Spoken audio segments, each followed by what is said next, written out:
एक बड़े राजा हुआ करते थे। जितने वह पराक्रमी थे उतने ही समझदार भी थे। उन्होंने अपने दरबार में कई ज्ञानी लोगों को अच्छे ओहदे दे रखे थे। वह सबका काफ़ी सम्मान करते, लेकिन इन सब में जिनका वह सबसे ज़्यादा सम्मान करते थे वह थे उनके राज्य के राजपुरोहित।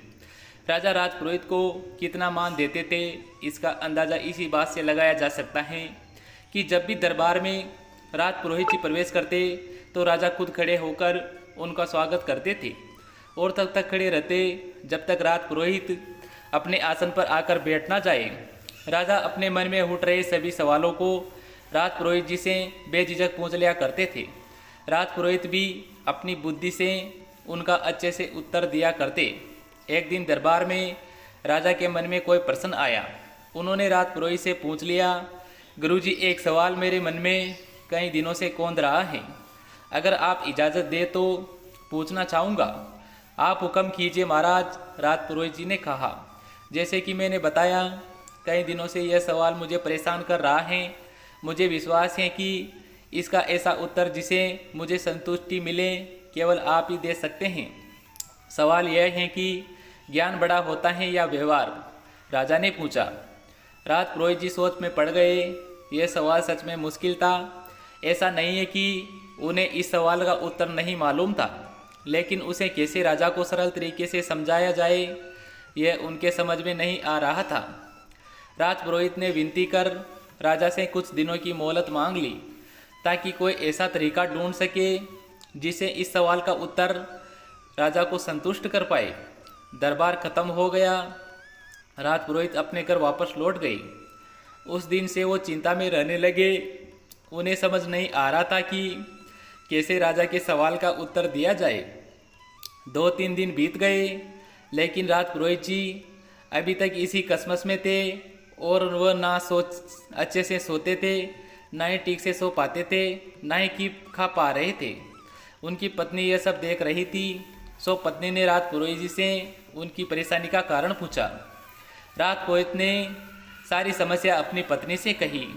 उनकी पूरी बात ध्यान से सुनने के बाद उनकी पत्नी ने उन्हें एक उपाय बताया और कहा कि अगर आप ऐसा करोगे तो राजा को आपका उत्तर भी समझ में आएगा और संतुष्टि भी मिलेगी। राजपुरोहित अगले दिन राजमहल गए और कहीं ना जाकर वह सीधे ही राज्य के खजाने के पास पहुँचे और खजाने से 2 मोती चुरा लिए। उनको ऐसा करते देख खजांची ने अपनी आंखों पर विश्वास नहीं हुआ।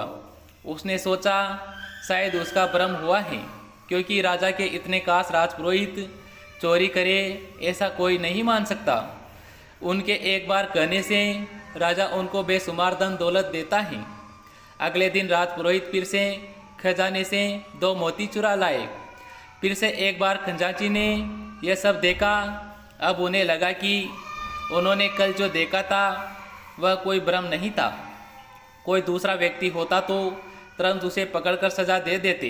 यह तो राजा के खास राजपुरोहित थे, और जितना खजांची राजपुरोहित को जानता था वह तो बड़े भले आदमी हैं। जरूर उन पर कोई मुसीबत आई होगी, इसलिए उन्होंने ऐसा करना पड़ा होगा। यह सोचकर खजांची ने कोई प्रतिक्रिया नहीं दी। जब 2-3 दिनों तक फिर यही घटना दोहराई गई, तब खजांची ने अपना धर्म निभाते हुए इस चोरी की खबर राजा तक पहुंचा दी। राजा को पहले तो बिल्कुल भी विश्वास नहीं हुआ, लेकिन खजांची ने जब पूरी बात बताई कि कैसे राजपुरोहित जी 1 नहीं 2 नहीं लेकिन पिछले 1 हफ्ते से खजाने से मोतियों की चोरी कर रहे हैं, इस बात को खजांची ने इतना जोर देकर और कसम खाकर कहा था कि राजा को भी अब उसकी बातों पर विश्वास हो गया। अगले दिन जब राजपुरोहित दरबार में आया तब राजा ने न ही उनका स्वागत किया और न ही अपनी जगह से खड़े हुए। राजा ने राजपुरोहित से पूछा, क्या आपने खजाने से मोतियों की चोरी कर रहे हैं? राजपुरोहित जी ने कहा, हाँ, और सारे मोती राजा के सामने रखते हुए कहा कि लीजिए ये सारे मोती जो मैंने चुराए हैं। राजपुरोहित का ऐसा व्यवहार देखकर राजा के साथ दरबार में बैठे सभी लोग आश्चर्यचकित थे। राजा ने राजपुरोहित से कहा, अगर आपको यह मोती लौटाने ही थे तो आपने चुराए ही क्यों? राजपुरोहित ने राजा को माफ़ी मांगते हुए कहा, महाराज, मैं चोर नहीं हूँ, मैंने यह सब इसलिए किया क्योंकि आपने कुछ दिनों पहले मुझसे जो प्रश्न किया था उसका संतुष्टि भरा उत्तर आपको दे सकूं। जैसा कि यहाँ उपस्थित सभी लोगों ने यह देखा कि आज महाराज ने ना ही मेरा स्वागत किया और न ही पहले की तरह मुझे इज्जत दी, जबकि अभी मेरे पास उतना ही ज्ञान है जितना पहले था, बस कुछ बदला तो मेरा व्यवहार है। इससे यही साबित होता है कि आपके पास जितना ज्ञान हो, अगर आपका व्यवहार अच्छा नहीं है तो सब व्यर्थ है। इसलिए व्यवहार सबसे बड़ा है, ज्ञान नहीं। राजा राजपुरोहित की बातों से और उनके द्वारा दिए गए इस अनोखे उत्तर से बहुत प्रसन्न हुए। उन्होंने आज तक जैसा व्यवहार राजपुरोहित के साथ किया उसके लिए माफ़ी मांगी और एक बड़ा इनाम उन्हें दिया।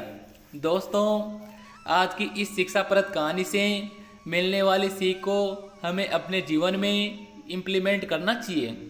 हमें चाहिए जितनी पुस्तक पढ़ लें, अच्छे वीडियो देख लें या जितना नॉलेज प्राप्त कर लें, लेकिन अगर हम उन्हें अपने जीवन में, अपने व्यवहार में नहीं लाते हैं तो सब व्यर्थ हैं। इसलिए ज्ञान कितना भी हो, लेकिन उसको अपने व्यवहार में लाएंगे तभी अपना जीवन परिवर्तन होगा। इसलिए विज्ञान से बड़ा व्यवहार है। तो दोस्तों, यह कहानी आपको कैसी लगी कमेंट करके ज़रूर बताएं और वीडियो को लाइक करें और चैनल को सब्सक्राइब करें। तो थैंक यू, धन्यवाद दोस्तों। आज की कहानी यहीं समाप्त करते हैं।